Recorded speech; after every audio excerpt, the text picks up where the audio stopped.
अस्सलाम वालेकुम दोस्तों, उम्मीद है आप खैरियत से होंगे। मेरा नाम है अमार, आप देख रहे हैं अमाद इलेक्ट्रिक यूट्यूब चैनल।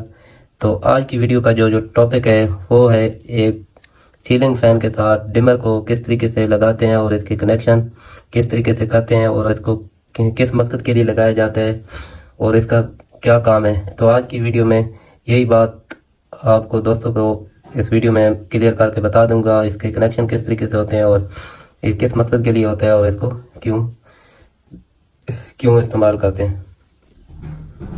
तो बिना वक्त ज़ाये के चलते हैं दोस्तों वीडियो की तरफ। तो मुझे पता है दोस्तों आपने वीडियो को तो लाइक कर दिया, चैनल को ही साथ में सब्सक्राइब कर दें और साथ में बेल आइकन को क्लिक कर दें। इससे ये फ़ायदा होगा कि जब भी कोई हमारी वीडियो अपलोड होगी उसका नोटिफिकेशन आपको बार बार मौसूल हो जाएगा। तो चलो दोस्तों अपने टॉपिक की तरफ चलते हैं। तो जो डिमर हैं ये दो किस्म के होते हैं। एक जो आजकल चैनल वाली शीट में इस्तेमाल होते हैं, ये जो डिमर है ये नॉर्मल शीट के लिए इस्तेमाल होते हैं। तो और सीलिंग कोई भी सीलिंग फ़ैन हो उसके साथ आप डिमर को कनेक्ट कर सकते हैं। तो डिमर के दो वजह होती हैं, एक सीलिंग फ़ैन के साथ ये वाला डिमर इस्तेमाल होता है और जो हमारा ट्रेडिशनल फ़ैन है उसके साथ इस तरह रोटेटरी स्विच लगा हुआ होता है। जब आप इसको 0 पर करते हैं तो ये ऑफ हो जाता है और जब इसको 1 पर करते हैं तो इसकी स्पीड थोड़ी सी ज़्यादा हो जाती है और जब इसको 2 पर करते हैं तो इसकी स्पीड नॉर्मल हो जाती है। जब आप इसको 3 पर करते हैं तो इसकी स्पीड डाउन हो जाती है। तो ये जो पेडेस्टल फैन के साथ लगा होता है रेगुलेटर, ये इस तरीके से काम करता है। जो हमारे सीलिंग फैन के साथ डिमर लगा हुआ होता है उसको इस तरीके से घुमाते हैं तो इसकी स्पीड ज़्यादा होती जाती है, इसी दाएं तरफ घुमाते हैं तो इसकी स्पीड ज़्यादा हो जाती है।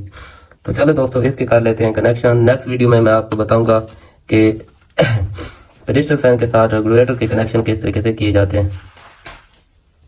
तो हमारे घर में जो लोड के लिए वायर इस्तेमाल होती हैं उसमें 2 कलर होते हैं। जो मीटर से आउटपुट होती हैं उनके 2 पॉइंट होते हैं, एक होती है न्यूट्रल पॉइंट और एक होता है फेज पॉइंट। इस तरीके से एक रेड कलर में होती है और एक ब्लैक कलर में होती है। तो यहाँ पर हम सीलिंग की जगह एक बल्ब होल्डर का इस्तेमाल कर रहे हैं कि ताकि आपको आसानी से इसको समझा दें।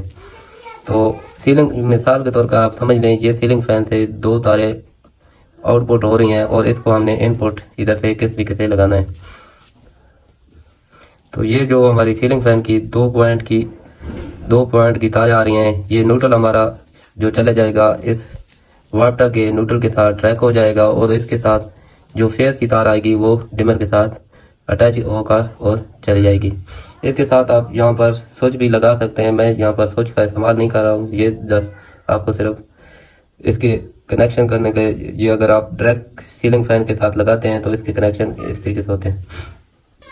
तो न्यूट्रल का पॉइंट हमने वाटर के साथ डायरेक्ट इसके साथ कनेक्ट कर दिया है। अब जो फेस की तार आ रही है सीलिंग फैन से उसको हम डिमर के एक पॉइंट पर अटैच कर दें। डिमर के 2 पॉइंट होते हैं। तो आउटपुट के साथ हमने इसको जो सीलिंग फैन से इनपुट आ रही थी उसके साथ इसको अटैच कर दिया है। अब जो हमारे पास वाटर की सप्लाई आ रही है उसको हम दूसरे पॉइंट में फेस की तार जो है उसको डिमर के पॉइंट में लगा देंगे।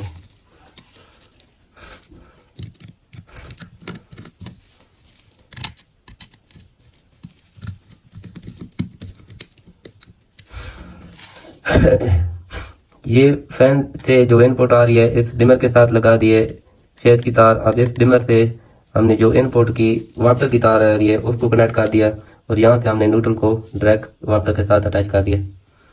तो इसको हमने पावर दे दिया। अब ये बल्ब या सीलिंग फैन नहीं ऑन होगा जब तक हम इस डिमर को ऑन नहीं करेंगे। तो ये जैसे ही हमने डिमर को ऑन किया तो ये हमारा बल्ब ग्लो कर रहा है।